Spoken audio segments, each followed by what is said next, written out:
which is a town appointed board, and from us, the Friends of Sleepy Hollow Cemetery, and that'll become a little clearer as we talk, all right? So Priscilla, you can take that off if you want, okay? And I thought what we do first is just do a little bit of introduction of us so that you get to know me a little bit, and hopefully I get to know you hopefully by the question you may ask at the end. Priscilla, if you just hold that screen for just a minute and just go blank, thank you. My name is Kevin Thomas Plotzik. I'm not a Concord native, although maybe 50 years in town does qualify for something. I'm getting a no over here. Okay. But it's been a wonderful ride here in town, and we'll continue. My background is education. I've spent my professional life teaching, and then going for some strange reason into administration. And prior to my last positions prior to retirement was that of a middle school principal. Now, when I say that, a lot of people moan and groan and say, how did you ever survive? And they send sympathy, but it was a wonderful experience. I was fortunate to be in communities, nearby communities that supported education, and a great group of kids, many of whom I'm fortunate to remain in contact with. So anyway, so when I retired, my dear wife, who is tuned in today, Margaret Fraser Plotzik, said to me, what are you going to do? You've got to have a plan. You can't sit and do nothing. So I said, all right. She was a very successful, she remains a very successful realtor in town with the Barrett Sotheby's. So I took myself and got myself accredited as such and joined her. She is a magnificent negotiator. I simply do the legwork and I do the writing. And I've been doing that. And then I had to find something in terms of volunteer. So that's how I eventually will get involved with the Friends of Sleepy Hollow Cemetery. So that's how it came to be. My colleague is with me today, Priscilla White Sturgis, who is one of our board members, and in a few minutes you'll see the other board members. She is a graphic specialist. She does our graphics for us. She's incredibly well known. And when you begin to see the graphics for the upcoming town ceremonies, you'll note that they were done by her expertly. So I do want to, before we officially begin, to thank the team here for welcoming us, Tina Close, Lauren Beretta, Chris Choate, who's been with us throughout the entire process, and this morning or this afternoon, Lauren came in. This session, by the way, is being recorded so that you know that. I also want to recognize the Concord Council on Aging as a community organization. Privileged to get your publication once a month to read some of the exciting things you have going on. And when you see our list of board members, I think you'll recognize John Gardella, who has done presentations for you and is a very active board member for us. So the origin of the Friends, well, 20 years ago, we just completed our 20th anniversary. And at the instigation of a couple of people in town and with the cemetery committee, we were asked to see if we could put together the Friends of Sleepy Hollow Cemetery to do a couple of things, not again to replace the town cemetery committee, but to do something in terms of supporting and enhancing Sleepy Hollow Cemetery, which we label as one of Concord's treasures. So we came up with a mission statement, and there it is. Some of you may remember that in May of 2022, we did a town-wide mailing of a brochure. It was a multi-page brochure, and on the back page was our mission statement. The brochure included things like what we had accomplished in 20 years. Yes, it was kind of like a little pat on the back for ourselves, but we wanted to get the word out to the community. And you'll hear some of those projects and achievements this afternoon that we're able to do. This was on the back of the cover. And you'll see that we are, first of all, nonprofit. We are a legitimized 501c3 for the Commonwealth of Massachusetts as a tax-free organization and a charitable organization. And we had a couple of key points we wanted to make. We wanted to promote the preservation of Sleepy Hollow as best as we could, the beautification and the appreciation of what Sleepy Hollow is to our town and in fact to the wider scope of an audience. We can now go, Priscilla, to our board of directors. These are volunteer, ladies and gentlemen, many names I'm sure you'll recognize. Am I in your way? They are professionals in town. They are people who volunteer their creative resources to help us achieve our mission. I'm sure you recognize a lot of the names, and there are people out there who are waiting to come onto the board as we expand the board. You will notice that I mentioned earlier the cemetery committee. We have an expansive and a very collaborative relationship with the town cemetery committee. And that includes the cemetery supervisor, Tish Hopkins, whose name I'm sure is familiar to you, and also the DPW that works on grounds and highways. We have a liaison from our group who goes to their meetings.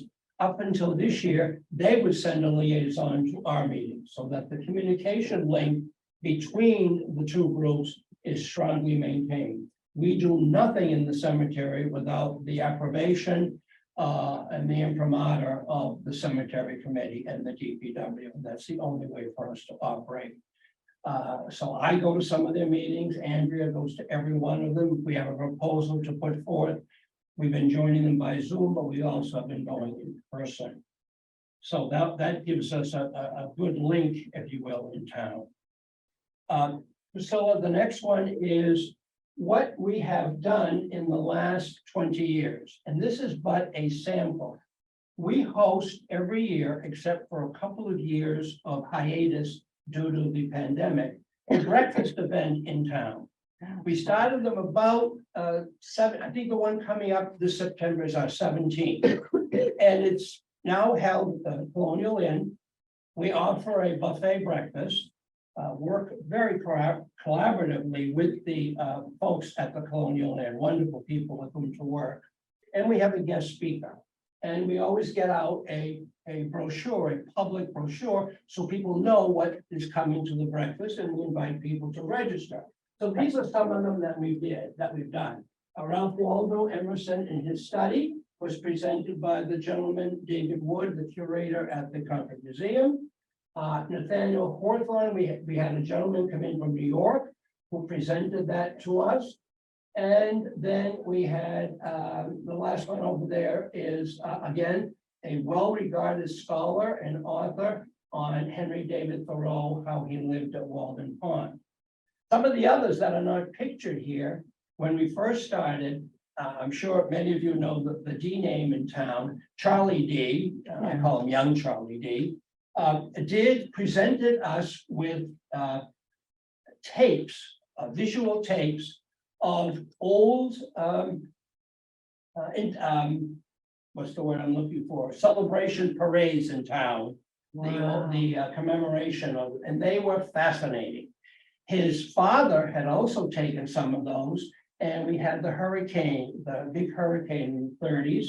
And then he had one really interesting one of Concord men parading to the depot, the train depot, to get on to go out to the war.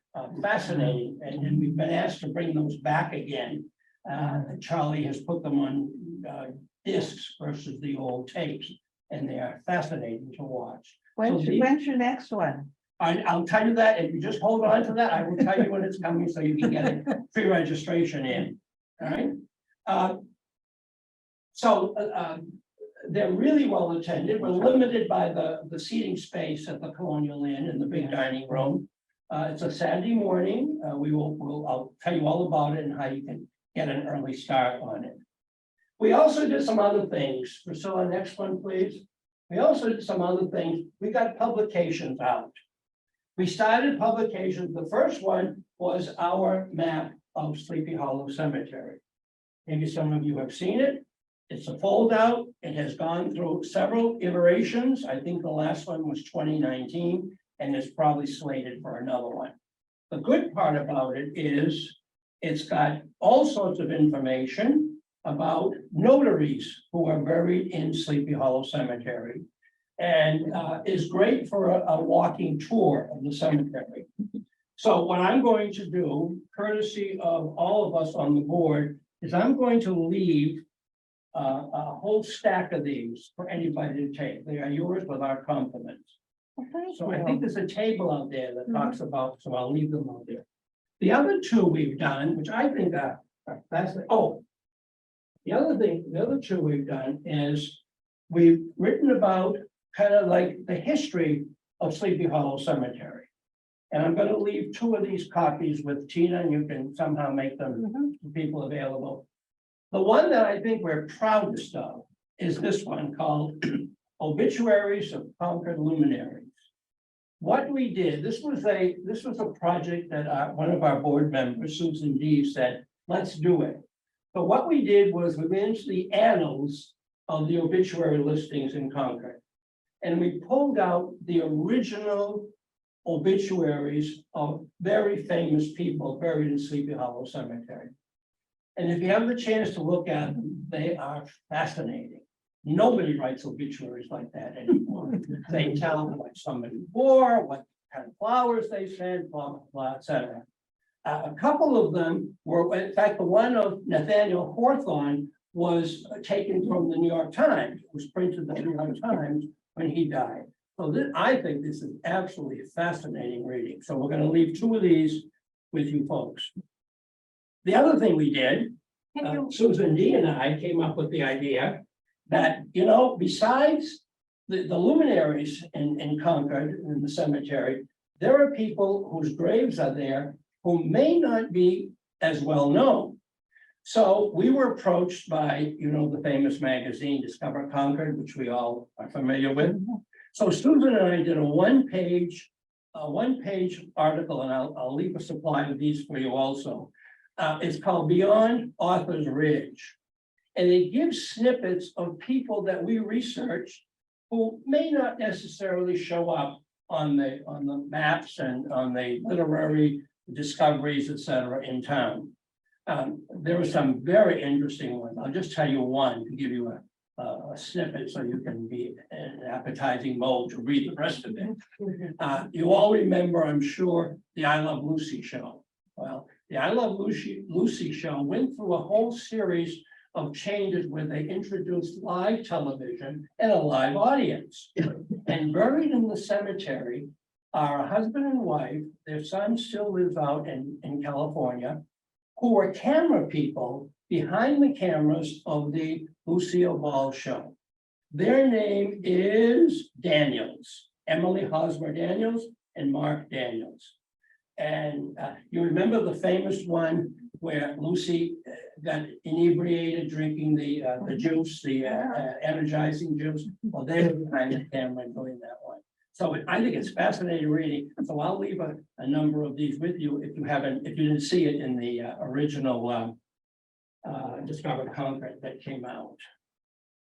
So that's good. If anybody wants to buy them, by the way, they're available on our website, or some of the vendors in town have them.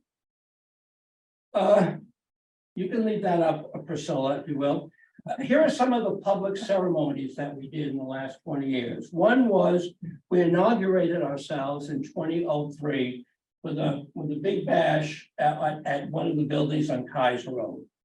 We then worked very hard honoring the 150th anniversary of the dedication of Sleepy Hollow. We read portions of the speech given by Emerson and attracted a large crowd on a beautiful Sunday afternoon. We worked on the transfer of the remains of Sophia and Una Hawthorne. They were both buried in London, and they were not here in the family grave. So working with the Catholic Order of Nuns in Hawthorne, New York, and with the G Funeral Home, we brought their remains home and had a public ceremony where we paraded them through town and interred them at the Hawthorne grave in Sleepy Hollow on the Ridge, which is where they belong.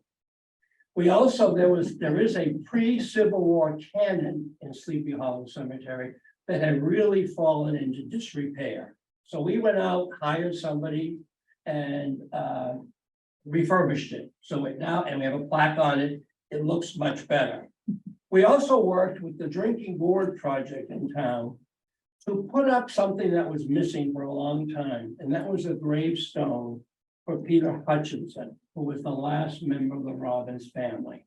So we had it, we worked with the board project, put up the stone and had a public ceremony inaugurating it at the cemetery. Also, to one of the famous people is Mary Lemus Titcomb. She previously had an unmarked grave. And from hearing across the country, you can put up the visual now, Priscilla, thank you. We heard across, here's the cannon, and here is the gravestone for Peter Hutchinson. Mary Lemus Titcomb, we heard about her from a woman in Oregon. And she said, you realize that she's there, but you have no stone for her? And we said, why would we? Because she was the inventor of, believe it or not, the bookmobile. She was a librarian in Maryland and felt very bad for the kids in the outer portions of the metropolitan area that they couldn't get to a library, they couldn't get books. So she put up a horse and cart, loaded the books on, and began lending them to kids, which was an amazing thing. Now, the other one, we did the reinterment. We found out where Margaret Mulford Lothrop, she was the author of Five Little Peppers, that she was not buried in Concord, and she should have been. So we had, again, working with the local funeral home, one of the local funeral homes. We brought her remains home, put up the stone, and reinterred her where she really belonged. Yes. Who decides that? I mean, who decides that she really belongs here rather than where she was buried? If there's family, we talk to the family.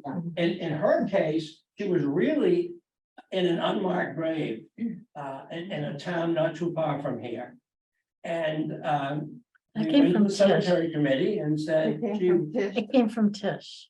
it came from Tish knew Thank that- you. Thank you. Tish knew that Tish Hopkins, cemetery supervisor, knew that she was not buried in town. Yeah. So we worked through the ropes, if you will, and brought her home. Are you ready to move on? I don't know, are you? Yes. Can you spell the name of that woman who did the bookmobile? We can put her name back right here. It's Mary Lemus, Lemist, M-I-S-T. Titcomb, Titcomb. Okay, thank you. Good.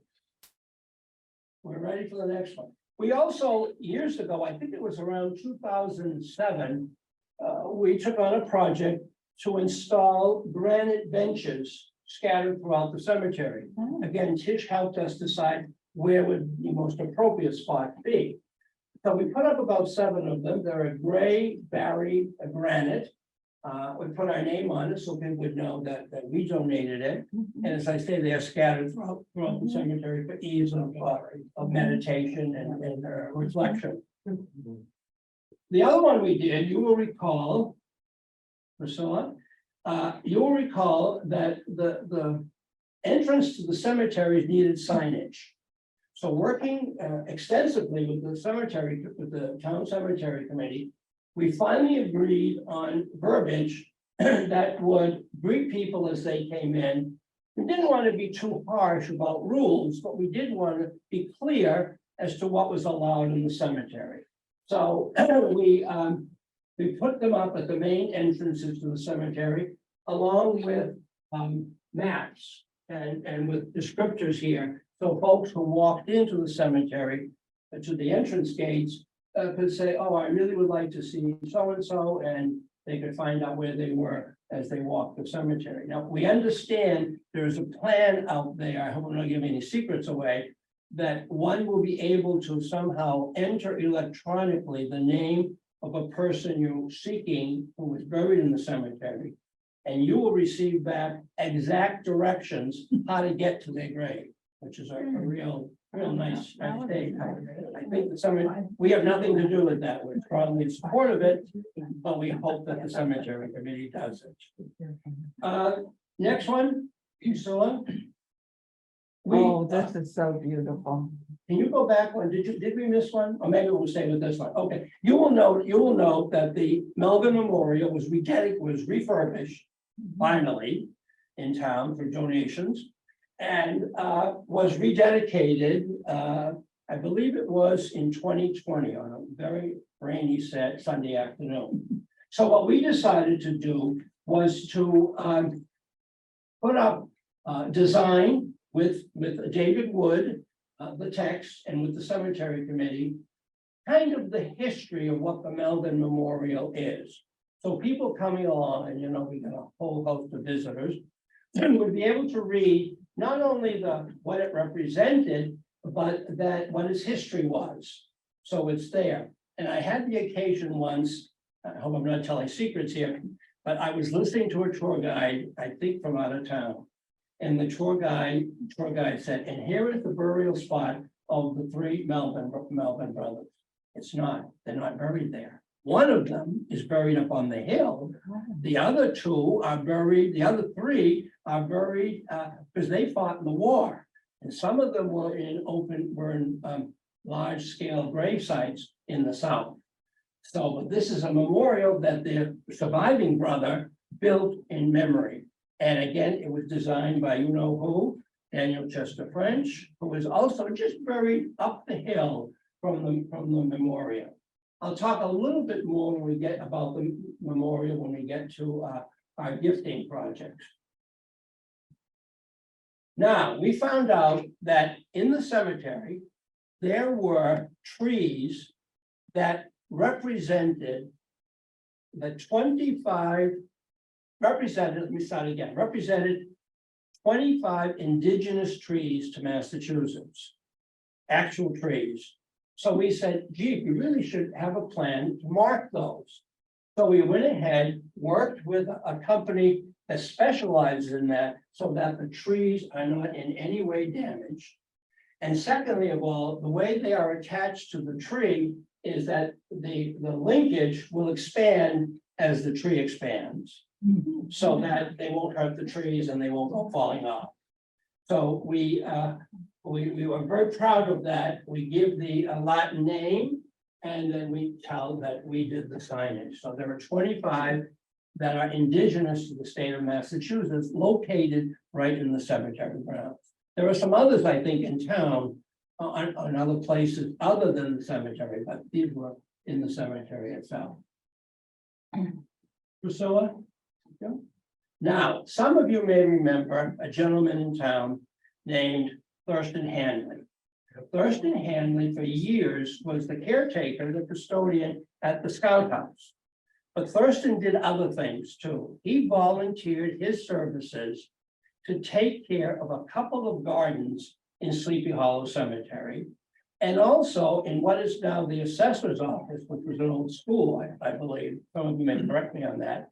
There were flower boxes there, and he took care of them seasonally. He did not get paid for it. All we did is pay for the flowers, nothing for his labor, and they were intense, believe me. He was also a great gardener at home, and his wife, Mrs. Hanley, Carolyn Hanley, worked tirelessly with him. So we decided to do something when he passed on. So we created it at the end, just outside or inside the entrance of the last gate before you get to the knoll, a commemorative garden in honor of Thurston Hanley, and most recently expanding it because his wife recently passed away. So they are commemorated there. We have Susan D and I when searching for a stone, and we found one in a monument place in Andover. We had it shipped down, had the plaque made, and then we have one of our board members who takes care of the planting. She goes out there, she weeds, she waters, does whatever she has to do. So, and the way she's arranged it is that every flowering season, the flowers are different color. So there's always color there, which is really nice. But we had a massive dedication of this, the Hanley family. There are 3 or 4 grown children. We're all there with grandchildren. And they keep writing to us when they come up north. Some of them live in the south. they always visited and are so pleased that their parents were so commemorated. Okay, Priscilla, now, these two areas were taken care of by Thurston Hanley during his lifetime, when he volunteered. Well, when he passed on, we were kind of left, what do we do with them? We can't just let them sit there. So we took on the task, two of our board members volunteered to go out, buy the plants, plant them, and working with the DPW, we've got appropriate watering system so that they don't have to climb a huge hill to get a hoses down there. So this one, you will recognize on your left, is the main flagpole when you kind of drive in to what was the Pritchard Gate. And then this one is a place called up on the hill, it's another flagpole. It's called, one word, Bill's Garden. If you read recently in the Concord Bridge, one of our, in fact, she was a speaker at one of our presentations, Beth Van Duzer, who's a historian in town, is trying to find out from any reader what they may know about the origin of Bill's Garden. Tish can find nothing on it. We can't find anything on it, but we maintain that area. Apparently, it had something to do with veterans. We think it has something to do with veterans. And then when I talk to you about what's coming in our future, I'll refer back to what's going to happen at Bill's Garden.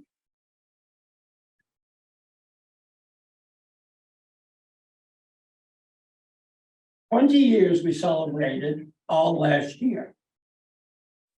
And can you put up the next one? Here's the one. Again, my colleague Priscilla designed this. This was the brochure that you all should have received in mailboxes. It was around May 30th last year. If not, go hound your mailman. He did something with it. I'm not sure what. But it was a multi-page brochure, and it gave our achievements, it gave our projects, it gave a list of our donors. And it talked about, as we showed in the beginning, our missions, so what we are all about. We also, during our 20th year, found out that a gentleman who had researched Daniel Chester French extensively produced a film. So that sparked something for us. So we got in touch with him, came out of working with Daniel Chester French's home in Western Massachusetts. His name was Eduardo Montes Bradley. And we met with Eduardo. We brought him over. We showed him the monuments of Daniel Chester French, the Morning Victory. He went to the library and saw the statue of Emerson, etc. And also, you know that Chester French did the famous Lincoln sitting in the big chair. So he made a film in which he honored Daniel Chester French. So we seized the opportunity and said, let us be the premiere showing in Concord of the film. So we did. Brought it to us. We used the, I always mispronounce the name. It's not the umbrella anymore. Is it the umbrella for the The arts? Umbrella Art Okay. Center. We had the auditorium there. We had a little reception for folks that had worked with us. And we showed the film. And it went over extremely well. He tied in all of the works of Chester French, the Lincoln, Morning Victory, talked about where Daniel Chester French is buried in Sleepy Hollow, etc. And it was an extremely well done production. That was our part of our 20th year celebration. And then we finally, after a hiatus, as I mentioned, of the pandemic, came back to breakfast event. And here's the woman I just mentioned, Beth Van Duzer, historian in town, very well versed in Concord and in history. And she talked about Concord cemeteries and the stories they tell.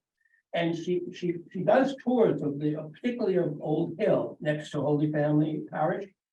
And she took us through there before we committed ourselves to using her as it's a terrible word to use, to inviting her to be our guest speaker at this return breakfast event.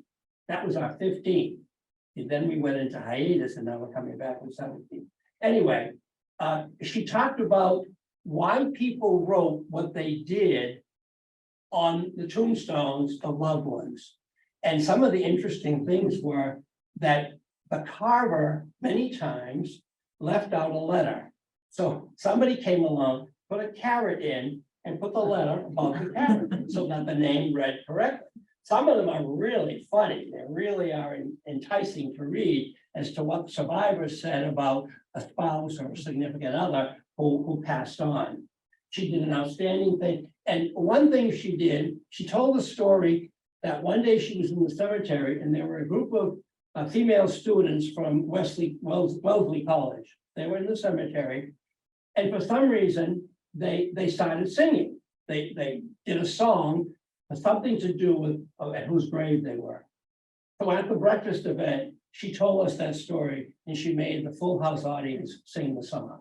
So the first time we ever had singing at a breakfast event. Now, we decided, let me just take a sip of this. We decided for our 20th anniversary that we should do something permanent for the town. So when they renovated Melvin Memorial Morning Victory, they put up, and I never heard the word before, they put up bollards. Maybe some of you know that. And to pardon the expression, but they were somewhat tacky. They were kind of plasticky and just didn't make it. And the intent was to keep cars and maybe even pedestrians from going up and sitting on the step, or worse, middle school kids going up and having lunch or something out there. So we said, all right, let's do something. Let's investigate permanent bollards that were made of galvanized steel that would long last, would stay. We got approval from the cemetery committee and had them installed. By the way, every time we make a gift to the cemetery, we have to go to the select board to get them to accept our gift. So, and we always say the amount of the gift, for example, the amount of what the bollards was, and that the cemetery committee has approved the design. The town graciously accepts our gifts, and then we can go forward. That's our gifting. So here's a little bit of a close-up to it. It really doesn't, I don't think it really prevents people from going up closer, because these three markers, slabs, if you will, commemorate the three brothers, the three Melvin brothers. And that's why you can see it's so easy for somebody who's not familiar to say, oh, the three of them are buried here. And as they say, they ain't buried there. The second gifting we're giving to the town, which is coming very soon, some of you may recall, in the old days, there was the Pritchard Gate, which is one of the main gates of the cemetery. And over the Pritchard Gate, it said Sleepy Hollow, beautifully carved. We don't know what happened to them, although we think the rumor is that they were melted down for either ammunition or something in the war. So we said, well, let's do something. So we found a company after extensive research, and they are now in full production, replica of Sleepy Hollow. Now, we can't put them there because the gates are no longer there. So let me show you where they're going. They're going on the gates of the knoll portion of the cemetery. They will be installed. This is what the gates look like closed. This is what they're open. And they will be installed here so that they will do two things. I think the main thing is they'll make the connection between the historical Pritchard Gate and the gates to the new cemetery. And secondly of all, they will help further identify that this section, the knoll, is in fact part of Sleepy Hollow Cemetery. These plaques do, they say Sleepy Hollow Cemetery, but these will give it, we think, a little more prominence. We're hoping that they will be completed and installed by early June this year, and we'll have a ceremony honoring the installation of them and recognizing that these are gifts we are giving to the town. Future projects. Okay, somebody asked about when's your next breakfast. Okay, it is coming, September 23rd. What we're going to do is we're going to very soon on our website do an early advertisement of this. And the reason we do it is because come the close of school in June, the town becomes relatively vacant. So we want people to know that we're having a breakfast event. Our guest speaker is Dr. Robert Gross. He is a professor living in the Concord resident. He's a professor at the University of Connecticut. And he's written extensively on the transcendentalists. And just the other day, we got his descriptor of what his topic is going to be. He's going to tie in with Kai's family what the cemetery was. At one point, it was actually a gathering spot for political issues. And he's going to tie the whole history of the cemetery into the Kai's family. So we're looking forward to it. So watch for that advertisement. As you saw earlier, we will get out posters in town probably as we get closer to it in the beginning of September. But we didn't want to advertise it in July when nobody really is here to see it because everybody kind of clears out of town. The other thing coming, and we've just recently begin to work on this, is at Bill's Garden, the small garden we showed you before, there was once a gold star honoring gold star families.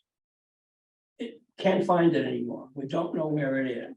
And there really is nothing in the cemetery that honors gold star mothers. That nomenclature, by the way, has been expanded to gold star families. And in 2021, by an act of Congress, the last Monday in September has been designated as a National Gold Star Family Day. So what we're going to do, we're on the verge of getting final clearance, is we're going to have a memorial bench installed, gray granite bench, that will say in honor of Concord's Gold Star families. We will work closely with the Veterans Affairs Office.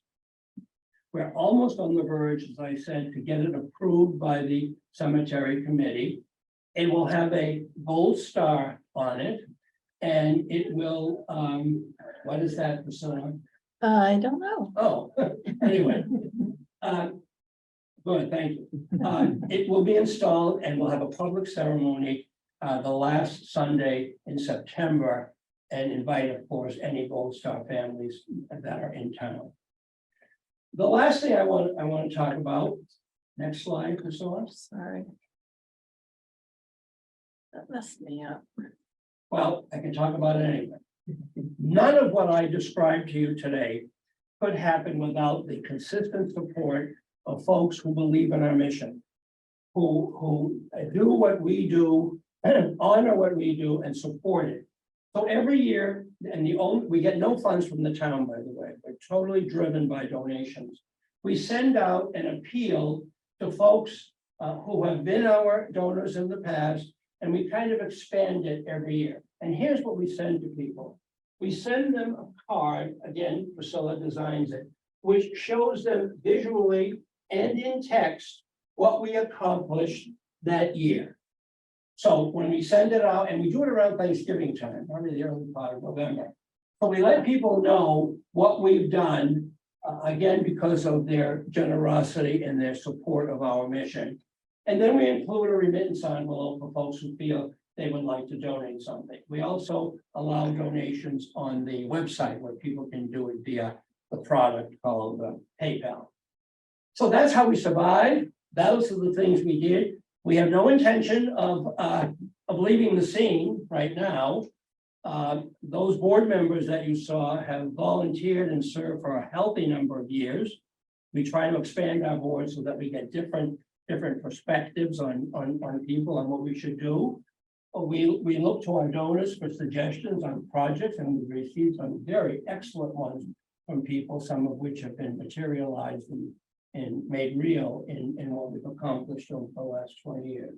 So we're excited. We're moving. We were fledgling in 2003. We weren't sure how we were going to make it, but we did. People stayed on, and we think we get better at what we do. But again, the mission is critical: the beautification, the enhancement, and the advancement of a Sleepy Hollow, largely through the breakfast and through our publications, that people learn a bit more about it.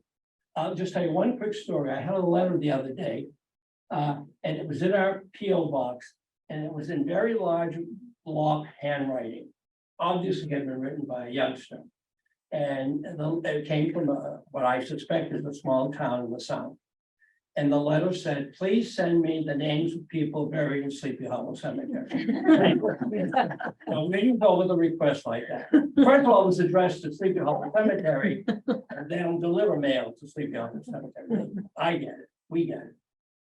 So I sat down and I took the young person a map, sent him a map, I was a him or her, I'm not sure, a map, and I asterisked the famous people so that he would have a list of the famous people. My suspicion is it was a school project. Some teacher told the kids, find out who's buried in famous cemetery, and there was the letter. So I said to myself, if I were that youngster and I wrote a letter like that, I certainly would want an answer. So I had no problem sending him a map and said, anything else, let us know. Anyway, I've done a lot of talking. You've been very patient. Do you have any questions about what we do, who we are, or why we do it? Yes, Is that book for sale you were? the two books? Yes. Yes, yeah, they are. One of our bigger vendors is Alcott House, Louisa May Alcott's house. However, the easiest way to do it, go on our website, which Priscilla, can you put the first slide back? With the website on it. Oh, there's our thank you to you. Thank you. Have to go all the way back, sorry. There it is. You just had You it. did a beautiful job. There it is. Oh, No, it doesn't show no. Sorry. the stationery. There it is. So this is our website, and you can order the books on there, and I'll be glad to get them out to you, send them out to you, okay? So that, does that mean they're not sold at the visitor center? The visitor center right now only carries the map. Because I don't know why, whether it's a storage problem or a placement problem, whatever, but the visitor center does carry the map, and I get orders from them all the time. But Alcott House is big. The bookstore used to, what happens is it kind of falls into a hiatus with the winter because people aren't out. We had pandemic, tourists in town. And then as the season like today increases, by the way, thank goodness yesterday's rain was yesterday's, not today. Although the nice weather did bring you in, so I The appreciate that. Colonial, doesn't the Colonial Inn sell them? No, they used to, but Oh. they've kind of switched to what's the word, Chatsky, little things, not publication. In fact, somebody in there, I'm telling secrets again, somebody in there, one of the clerks or something, I don't think he's still there anymore, said, well, nobody wants to read about cemetery. So I showed him this, and I said, sir, this is our third printing, somebody's buying it. Now, you've got the garden by the flagpole. Yes, And can you tell me a little bit about that? well, as far as we know, it was always there. Okay, And Thurston Hanley took care of it. It began to, when he passed, we hired a company to do it. And we were unsatisfied. We said, we can do better. So we did. We buy plants. We are now on the verge of getting more of our board members involved in watering and in weeding and taking care of it. So that is such a key point, because it's kind of, where it is when you drive into the main gate there, or you fall right into it, it's right there. So we try to get very flowery plants and some greenery, etc., so that it looks good. Kevin, Yes, I want to thank you for sharing about Thurston and Carolyn Hanley, because they were members here. And I think all of us, most of us knew them very well. yeah, And, I knew that they were really big into plants. I really did not know that they were involved in Sleepy Hollow. totally thank you. volunteer. Yeah. Yeah. Yes, Thurston was the caretaker at Timothy Wheeler House for a long time. exactly. And And the so- Scout House too, wasn't it? Yes, yeah, and so the residents and the board and all of us who had anything to do with Timothy Wheeler got to enjoy the joy of what he did. Mhm. Yes. Yeah, Yes. it was a treat to know. Yeah, Carolyn had her 90th birthday, I think it was last August. And then because of the expansiveness of the family, She actually spent 3 months in Hawaii, where one of her sons lives. And then she came back and the family said, you know, you really shouldn't be living alone. So she went to, I think, North Carolina with the daughter, and that's where she passed. And for those of you who, I don't know if it's been announced yet, but on August 20th at the family home on Ridgeway, they're having a memorial for Carol in the gardens where they took care of, you know, in their own backyard. Yeah, they were wonderful people. God, I first met him, he was chairman of the town cemetery committee. Then he finished that term, he joined us then as a board member on the Friends. And stayed with us for, a healthy number of years. They were great folks, they really were. So we felt that the commemorative garden was important. So it was very important, yes. Being a veteran's widow, I was very interested when you mentioned Bill's garden. Is there anywhere on the computer that I could find more information about it? I wish you good luck if you can, because we went to our expert, Tish Hopkins, and she can't find a thing. So maybe Beth Van Duser's article in the Bridge, maybe 2 or 3 issues ago, will call forth somebody's memory and say, I know something about that. And it's interesting, we just learned that it's all written as one word, Bill's Garden. There's no space between the S of Bill's and the G of Garden. It's all crammed together. So when you see it, it's not that somebody mistyped it, it's that it's the way it's written, yeah. So you also mentioned that you're putting that gold star in Bill's garden. On the bench, yeah. And I wondered why they don't call it the gold star Motherson. I don't know, we just found that out, that for some reason, maybe it was when the act of Congress was passed in 20 or 21, that they decided it was bigger than, more expensive than mothers, we should expand it to families.